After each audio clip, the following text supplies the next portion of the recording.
A bottle jack is a great way to lift a load.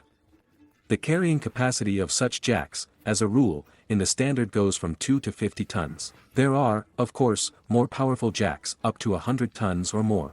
When choosing a bottle jack, you need to pay attention to several things: technical characteristics, load capacity, and maximum lifting height. If everything is more or less clear with the load capacity, the main thing is not to forget that the error can be about 10% and you need to take it with a margin. Then you need to be careful with heights. Very often, jacks have an adjustment screw. That is, for example, we look at the label, we see the inscription of the maximum height. It must be remembered that it may not be possible to lift at a time, since there is an adjustment screw, which, as a rule, is unscrewed by 60 to 80 millimeters. Also, when buying, it is worth shaking the jack and looking at its hydraulic cylinder. Notice chips and scuffs, scratches on it.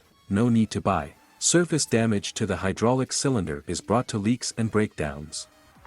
Be sure to see if there is a bypass valve on the jack. The jack bypass valve is a valve that relieves excessive oil pressure if you try to overload the jack. Thus, if the load capacity is 3 tons, then it should be 3 tons. Such a jack should not be lifted anymore. Choose only proven and reliable equipment for work.